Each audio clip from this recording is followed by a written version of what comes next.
Grand Saline est une petite ville à l'est du Texas. Elle se situe à une centaine de kilomètres de Dallas. Les habitants y sont très soudés. Tout le monde sait tout sur tout le monde là-bas. C'est une bonne petite ville, une ville très pieuse.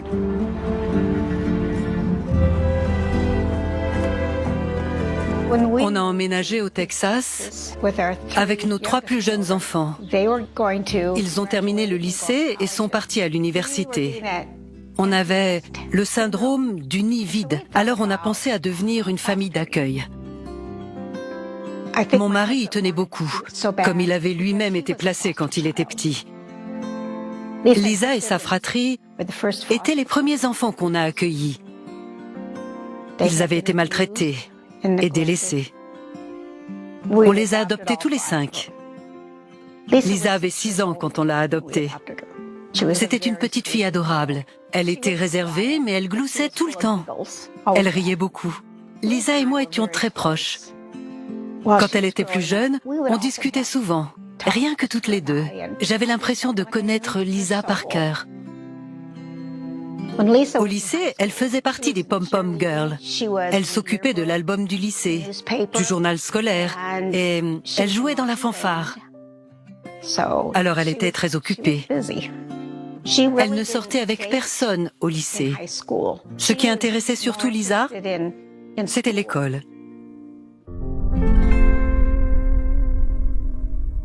Après avoir terminé le lycée, Lisa est allée au Tyler Junior College. L'université était à une 50aine de kilomètres de chez nous. Elle s'y plaisait beaucoup. Tous les jours, Lisa me donnait des nouvelles. La première fois que j'ai entendu le nom de Josh Holden, c'était quand Lisa m'a dit avoir rencontré le garçon le plus adorable du monde. Elle répétait à quel point il s'occupait bien d'elle. Il lui plaisait énormément. Alors j'avais hâte de le rencontrer. Je voulais voir qui était ce super garçon. Notre première rencontre avec Josh ne s'est pas très bien passée. Il a déplu à mon mari dès qu'il l'a vu. D'après mon époux, Josh n'était pas un garçon pour sa fille.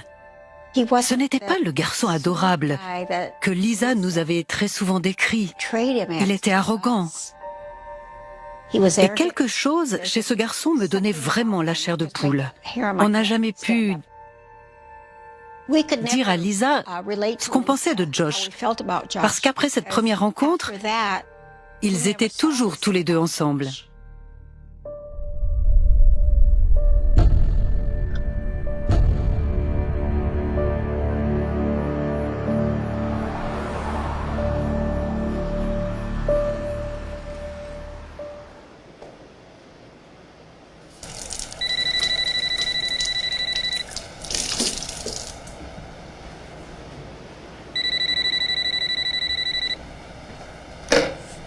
Hello?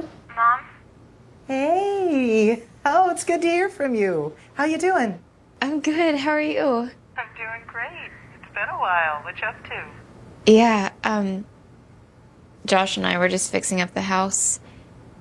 Oh, I didn't know y'all were thinking of moving in together. Oh, why don't you both come over Sunday? We can celebrate. Mom, I gotta go. Oh. Bye. On voyait de moins en moins Lisa. Nos rencontres se sont vraiment espacées dans le temps. Les rares fois où elle m'appelait, je lui demandais comment elle allait. Elle répondait toujours que tout allait bien. Mais elle mettait rapidement fin à nos appels. Je me demandais souvent si j'avais fait quelque chose de mal, ou si Lisa m'en voulait. Mais elle n'avait aucune raison de m'en vouloir. Je ne l'ai plus vue pendant plus d'1 an.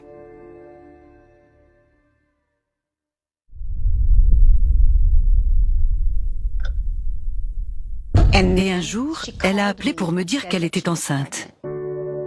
J'étais heureuse pour elle et je me suis dit, maintenant qu'elle m'a annoncé sa grossesse, on aura peut-être l'occasion de se voir plus souvent. Elle a eu une très belle petite fille. Et j'étais vraiment très heureuse pour elle. J'étais toute excitée d'avoir une nouvelle petite fille et ravie pour Lisa. J'étais toujours mal à l'aise en présence de Josh, mais j'ai vu comment il se comportait avec Lisa. Josh était très rassurant avec elle. Alors ça m'a aidé de savoir qu'il était vraiment adorable avec elle, qu'il l'aimait et qu'il tenait à elle. J'étais plus à l'aise après avoir vu son comportement à l'hôpital lors de l'accouchement. Ça m'a tranquillisée, dans une certaine mesure. Quand le bébé a eu 5 mois, j'ai appris que Lisa s'était mariée. Je n'ai pas été invitée à son mariage. Quand le bébé est né, je suis allée à la maison où ils habitaient à Taylor, mais ils n'y vivaient plus. On ne savait pas où ils étaient. J'ai cru à ce moment-là qu'elle n'avait plus aucune envie de me voir. Et ça m'a blessée, ça m'a fait mal.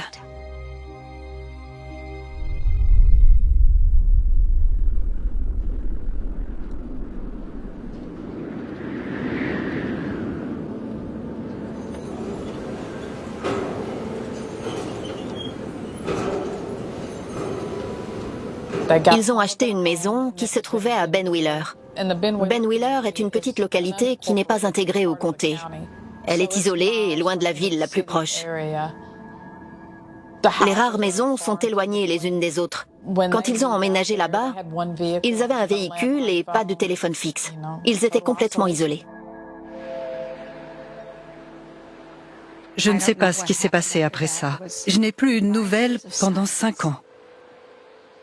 Aucun appel, aucune visite. Je ne savais pas où ils étaient. Pendant 5 ans, je n'ai pas arrêté de dire à mon mari qu'on devait engager un détective privé pour la retrouver. Une question revenait sans cesse. Pourquoi elle ne venait pas me voir? Je sentais que quelque chose était en train de se passer. Et que c'était grave.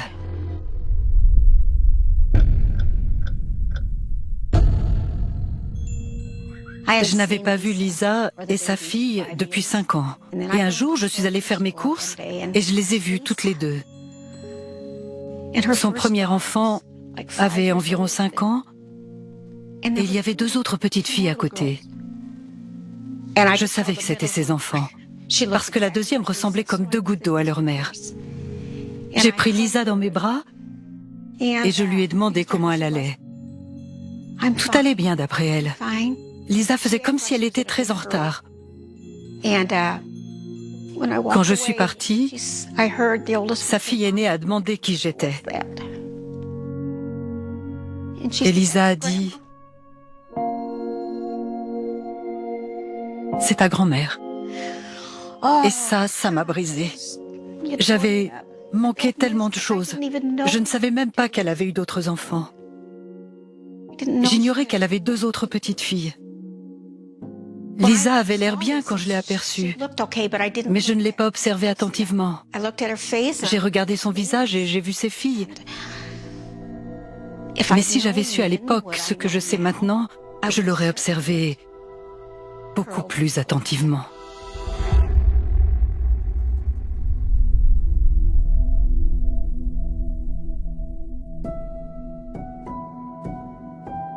Le cancer du poumon de mon mari a fini par se propager.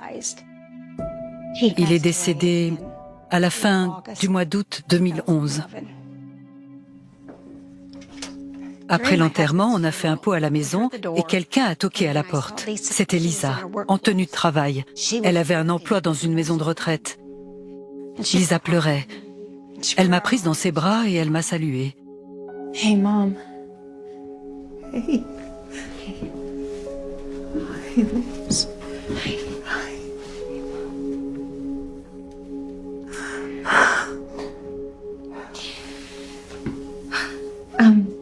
I just came from work and I actually have to go back. I just needed to stop by. I'm glad you did. Yeah.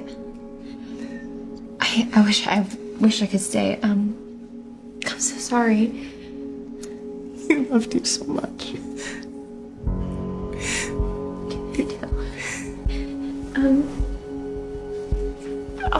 I'll see you.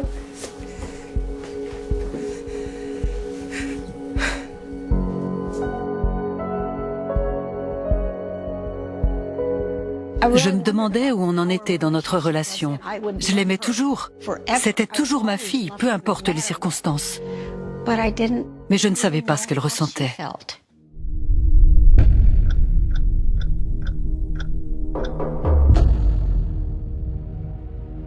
Une nuit, j'ai entendu quelqu'un frapper fort à la porte. J'étais seule chez moi et j'étais morte de peur. J'ai demandé qui c'était. L'homme a demandé si j'avais une fille du nom de Lisa. Je me suis tout de suite demandé ce que Josh avait fait.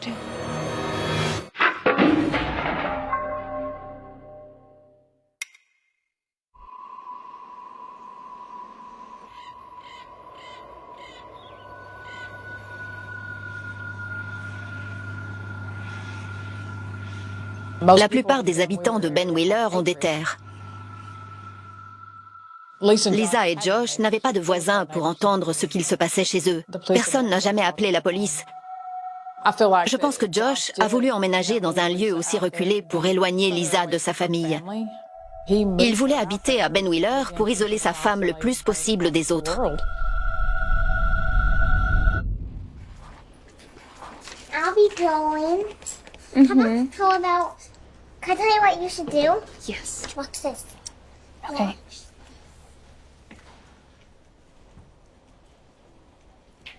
Look at that. And... it's for you. Baby, it's beautiful. Oh, why don't you wear it? It's so pretty. I can't wear it. I'm not a mom. Mom? Oh, I see. Oh, I love that. That's so thoughtful. Thank you, baby. Hey, girls, let's go upstairs. Yeah? Come on.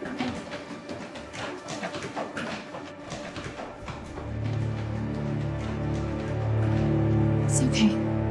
Go look after your sisters, okay?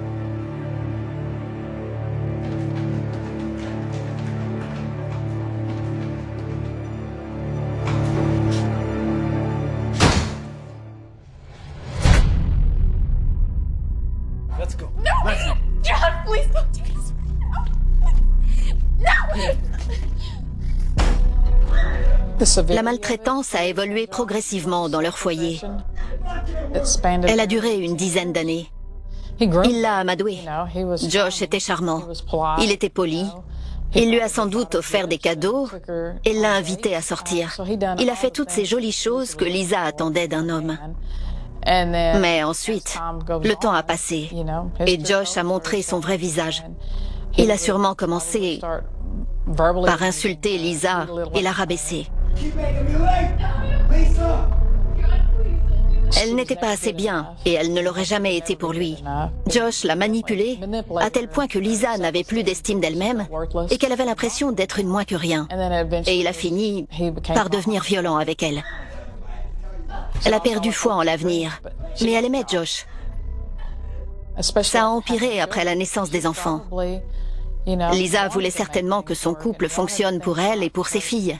Elle souhaitait sûrement que ses enfants aient la vie qu'elle n'avait jamais eue. Mais pendant tout ce temps, c'était l'inverse.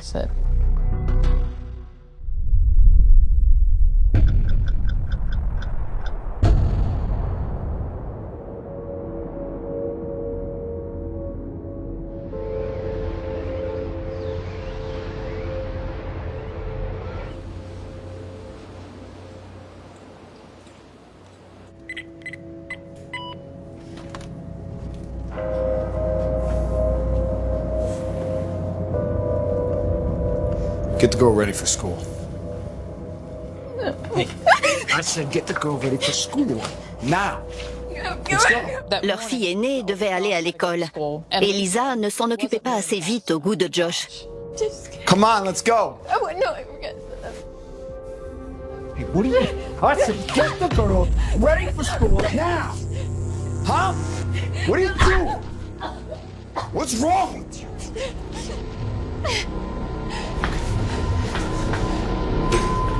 Yeah. Josh! No, Josh! You stupid piece. Why are you?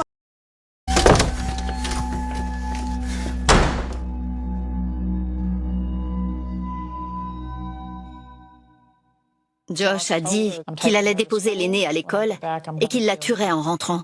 Ce n'était pas la première fois que Josh la menaçait. Et après toutes ces années, Lisa ne doutait pas une seule seconde qu'il disait vrai et qu'il la tuerait.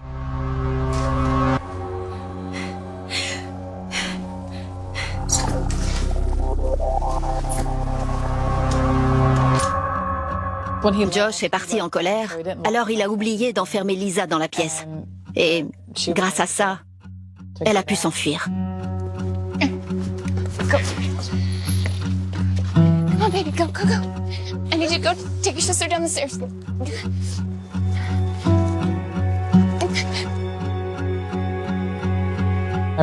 Ils avaient des caméras de surveillance. Alors j'ai vu Lisa quitter la maison avec ses filles. Elle avançait lentement. Elle boitait. Il était évident que sa jambe lui faisait mal.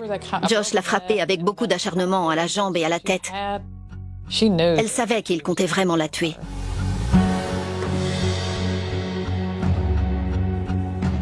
Elle n'avait nulle part où aller. Lisa n'avait ni voiture, ni voisin, et elle était à des kilomètres de la ville la plus proche. Sa seule option était d'aller dans les bois.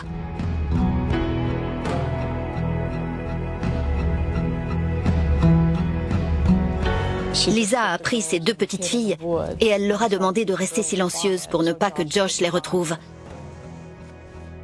J'imagine bien ce que ces deux jeunes enfants traversaient. Je sais que Lisa a fait de son mieux. Elle a chanté des chansons et elle a tout fait pour que ça ait l'air d'une sortie normale pour ses enfants. Elle voulait rassurer ses filles et les protéger de la réalité de la situation.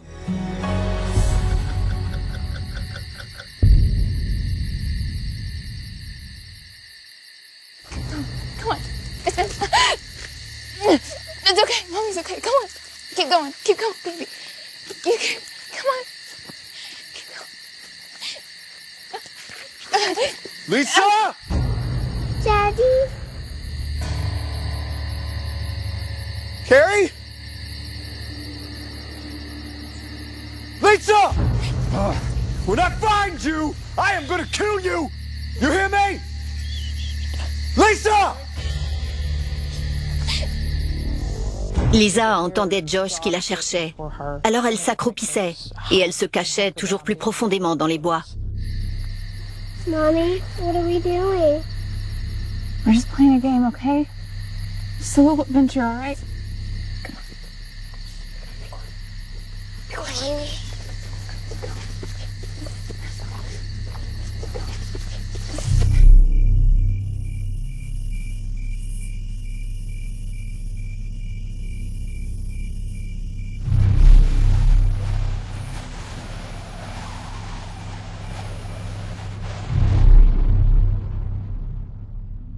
J'avais peur de me lever.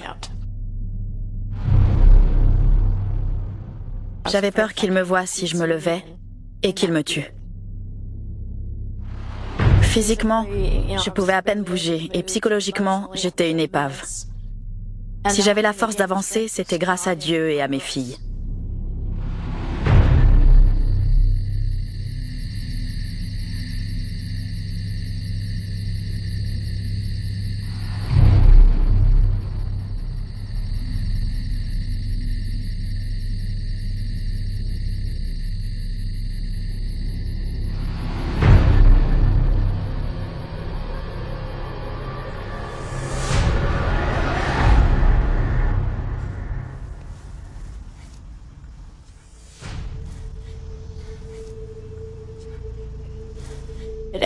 Après une deuxième journée passée dehors,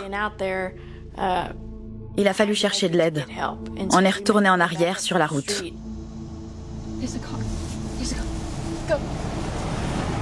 On marchait sur la route toutes les trois et j'étais couverte de sang. Une femme s'est garée, elle m'a demandé ce qu'il se passait, alors j'ai répondu que mon mari avait essayé de me tuer et elle m'a dit de monter.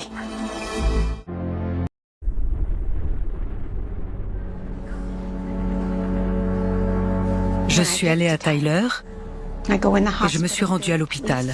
Il y avait des policiers partout. Ils m'ont demandé qui j'étais. Quand je leur ai répondu, ils m'ont laissé passer.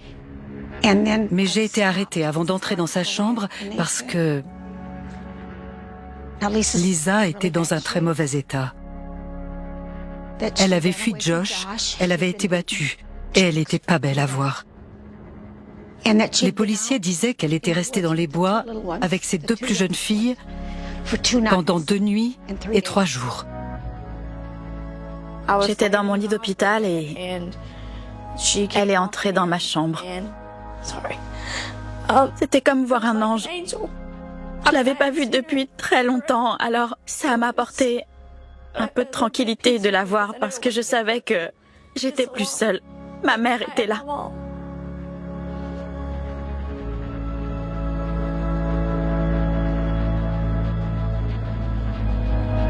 Elle était très faible. Elle avait la peau sur les os et des pansements partout. Lisa ne se ressemblait plus du tout. J'ai découvert ce qui lui était arrivé. Je n'aurais jamais cru qu'une personne pouvait endurer tout ce qu'elle avait vécu et survivre. J'avais un trou dans le genou suite à un coup de marteau. J'avais aussi un trou béant à l'épaule gauche. L'autre trou que j'avais à l'épaule droite se nécrosait. La peau de mon crâne avait l'air d'avoir été arrachée et la chair pourrissait. Un de mes doigts était blessé et tenait à peine. Les coups de couteau avaient déjà cicatrisé, mais on voyait encore les marques. Josh a dit à Lisa que je ne voulais plus jamais la voir. J'ai dit à ma fille que c'était faux, que c'était un mensonge. All you have to worry about is getting better, okay? Just get some sleep. We'll figure all this out. Pendant toutes ces années, j'ai cru que ma mère ne voulait plus avoir de contact avec moi parce que Josh n'a pas arrêté de me dire des mensonges. Alors le fait qu'elle soit venue et qu'elle soit là, avec moi, c'était un vrai soulagement.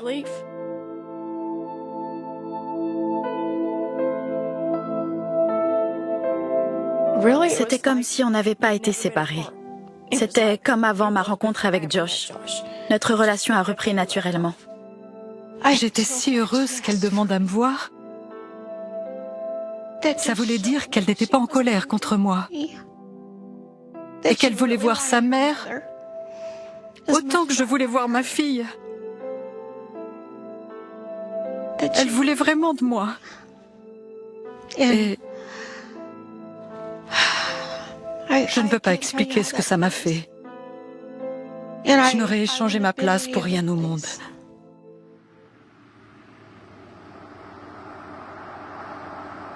J'avais terminé le travail quand j'ai reçu un appel d'un opérateur. Il m'a expliqué qu'une femme avait été gravement battue et que ses 2 jeunes enfants et elle avaient été trouvés sur le bord de la route avant d'être transportés à l'hôpital de Tyler. J'ai répondu immédiatement à l'appel.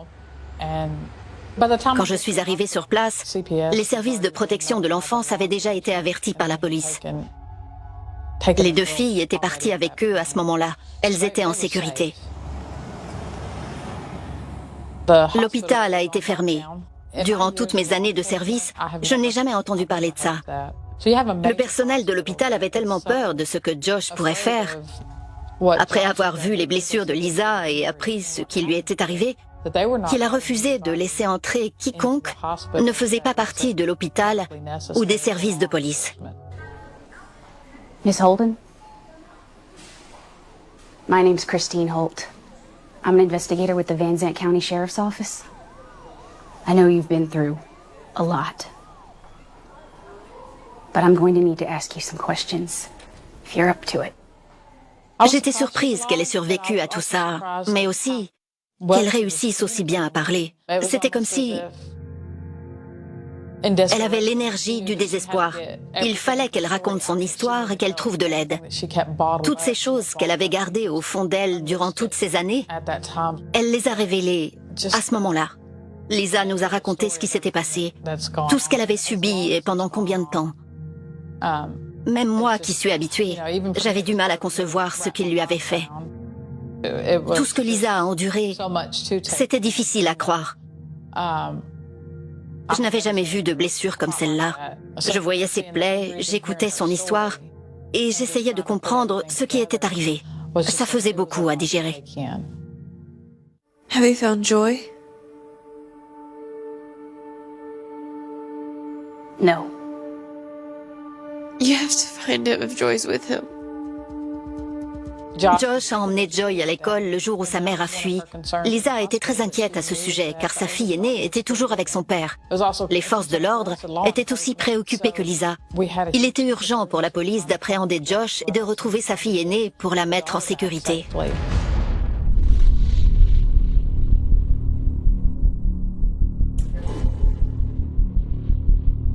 Après avoir quitté l'hôpital, je me suis rendue au domicile du juge de paix pour qu'il signe un mandat de perquisition. Ensuite, on a demandé à un groupe d'intervention de nous aider à entrer dans la maison. On n'avait aucune idée de ce qui nous attendait. La protection de l'enfance se tenait prête à intervenir. Josh n'était pas chez lui. La maison était une scène de crime et elle nous racontait une histoire.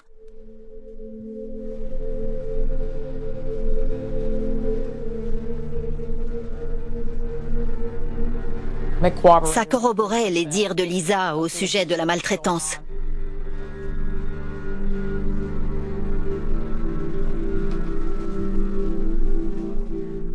Je leur ai dit où était la maison et ce qu'ils trouveraient dans une des pièces. La police est allée sur place et elle a trouvé une salle de torture. Il y avait un cadenas sur la porte à l'extérieur.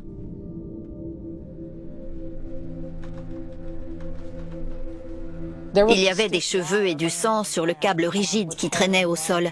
C'était là qu'il l'avait battu.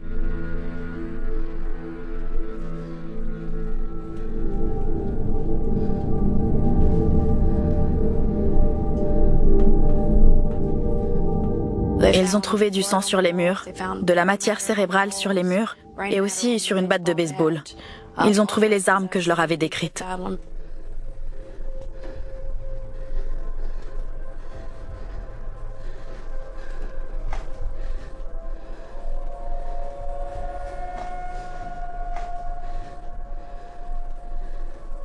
Il y avait des caméras à l'intérieur pour surveiller ce que Lisa faisait dans la maison. Au bout de leur domicile, où il était censé y avoir la salle de bain principale, Josh avait installé des ordinateurs sur lesquels il regardait tout ce que Lisa faisait à l'intérieur de la maison.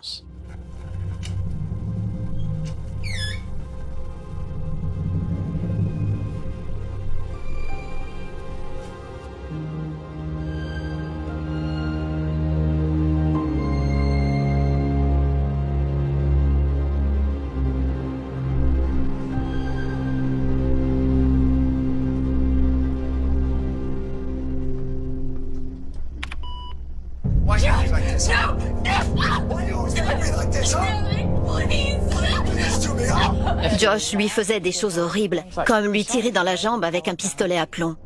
Il l'a poignardé à la jambe. C'est incroyable qu'il ait fait des choses aussi graves pendant aussi longtemps. Ils étaient isolés. Aucun voisin ne pouvait les entendre.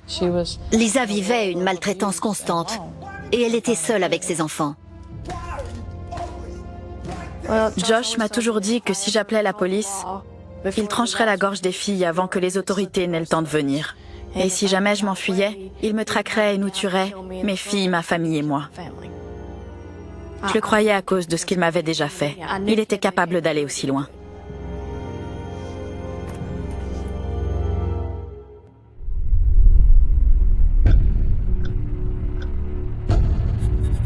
On s'est rendu à leur domicile. Mais Josh n'y était pas.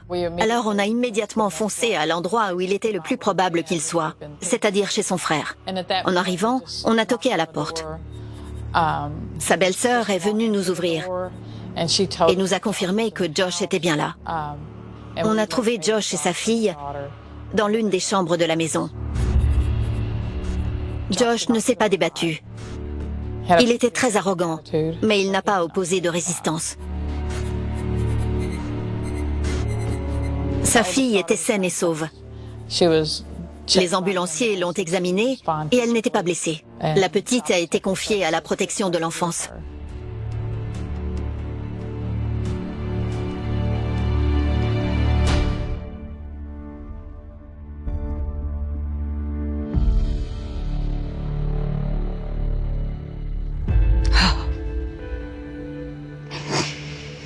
J'étais très soulagée. Parce que sa fille n'était pas blessée. Et parce que Lisa était vivante. Et parce que Josh était derrière les barreaux.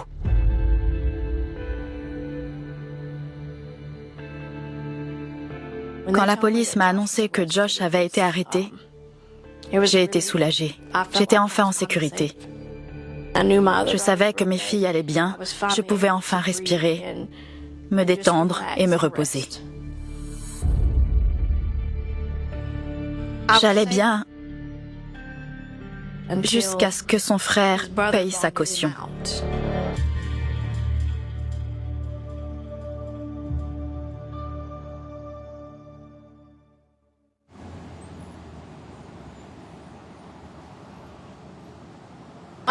J'ai été transférée dans une chambre d'hôpital sécurisée. Il fallait un mot de passe pour entrer à l'intérieur ou taper un code à la porte. L'hôpital m'a dit que c'était pour ma propre sécurité. J'étais terrifiée. J'avais tellement peur que Josh vienne à l'hôpital. Les filles avaient été confiées à la protection de l'enfance, alors elles étaient en sécurité.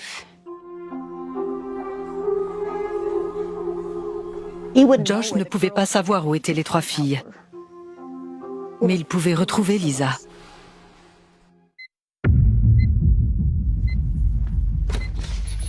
Josh a été remis en liberté à la condition de porter un bracelet électronique, ce qu'il n'a pas fait. Les services de probation m'ont appelé pour me dire que Josh avait été aperçu près de l'hôpital à Tyler. On pensait qu'il était à la recherche de Lisa.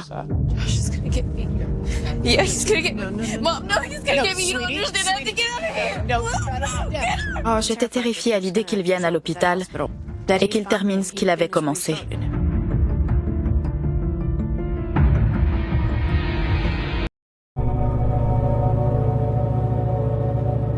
Josh a été libéré sous caution et la police savait qu'il allait partir à la recherche de Lisa. Pour tout dire, des détenus qui étaient dans la même cellule que lui sont venus me parler. Ils m'ont avoué que Josh avait affirmé de manière catégorique qu'après être sorti de prison, il comptait retrouver Lisa.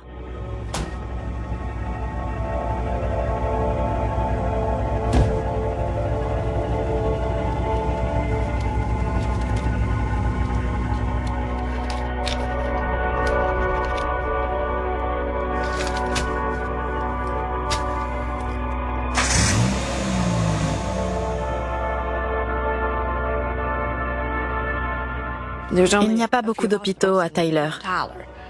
Alors, il pouvait rapidement découvrir où j'étais. Josh avait l'intention de me trouver et de me tuer. Si je mourais, je ne pouvais plus témoigner.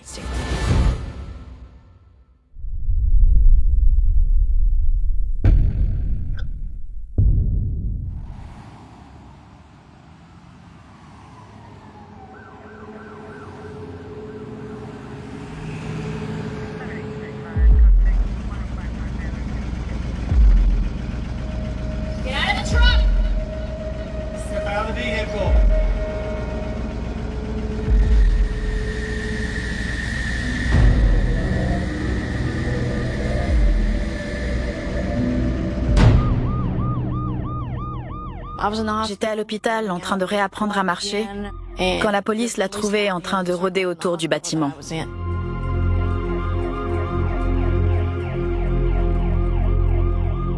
Quand la police lui a demandé ce qu'il faisait là, Josh a donné une excuse. Il disait être à la recherche d'un travail, mais on n'était pas dupes.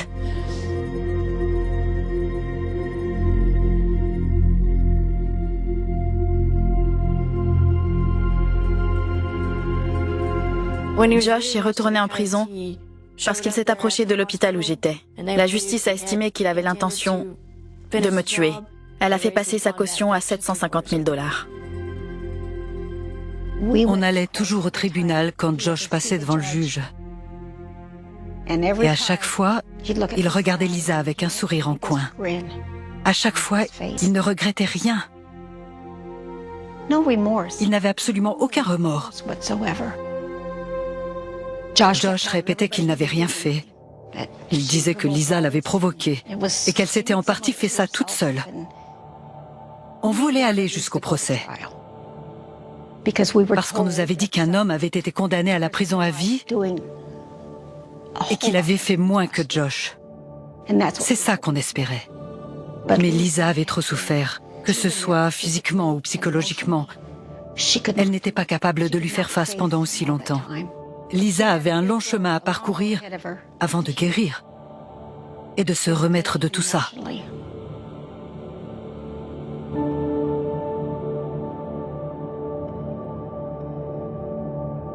Elle a été opérée plusieurs fois. Lisa a eu des greffes de peau sur son crâne et sur d'autres parties de son corps. Il a fallu que sa jambe guérisse. Le chemin de la guérison a vraiment été très long pour elle.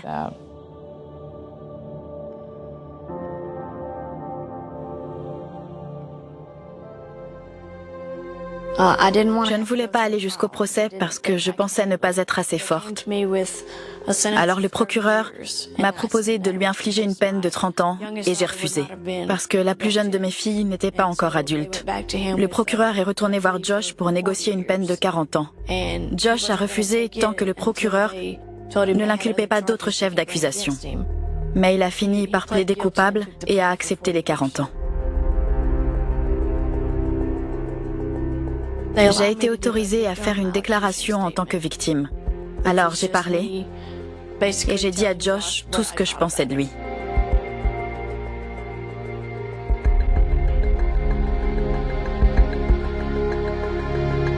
My name is Lisa. I was married to Josh Holden. Josh, you don't control me anymore. I am free for the first time in a long time. And you are going to be behind bars. You are a fish in a tank full of sharks. And I don't have to be afraid of you anymore.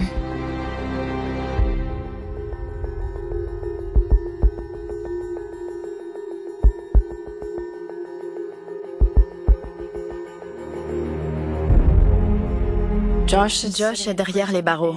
Et ça me fait du bien de savoir que maintenant, c'est lui le prisonnier. Il ne nous touchera plus, ni moi, ni mes enfants.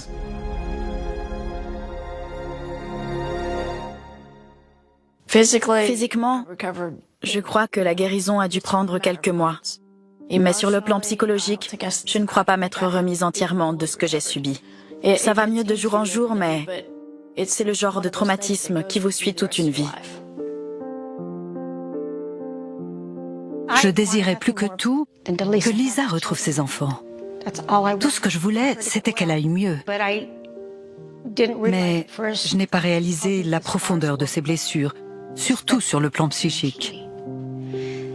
Si Lisa n'arrivait pas à s'occuper d'elle, elle ne pouvait pas s'occuper des enfants. J'aurais voulu les garder, mais j'ai compris que je devais rester auprès de Lisa et que je devais faire de mon mieux pour aider cette jeune femme qui ne savait plus qui elle était, parce qu'une autre personne lui avait dit quoi faire pendant des années. Et Lisa avait fini par croire qu'elle était exactement comme Josh la décrivait. Les filles sont allées en famille d'accueil ensemble. Je les aurais jamais laissées partir si elles n'avaient pas été au même endroit. Ces filles ont enduré tellement de choses. Tellement de choses. Et elles ont été confiées à une famille d'accueil qui s'est bien occupée d'elles. Et elle nous a même laissé les voir.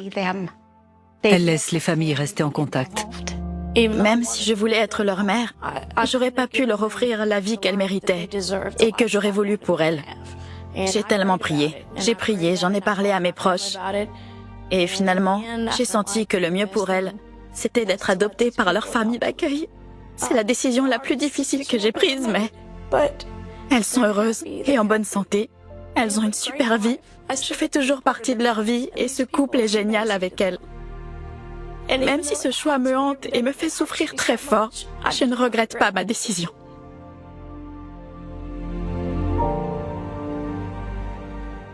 Ça a été génial de retrouver ma maman. On a beaucoup de temps à rattraper, elle et moi. On fait de notre mieux et je suis heureuse qu'elle soit ma mère.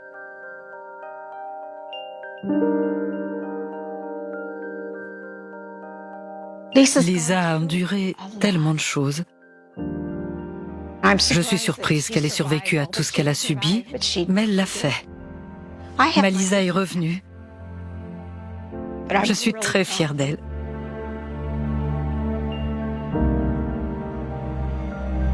Je veux sensibiliser les gens aux problèmes des violences conjugales. Ça arrive, et bien plus qu'on ne le pense. Si une seule femme peut me voir ici, écouter mon témoignage et sortir d'une mauvaise situation, j'aurai accompli une bonne action.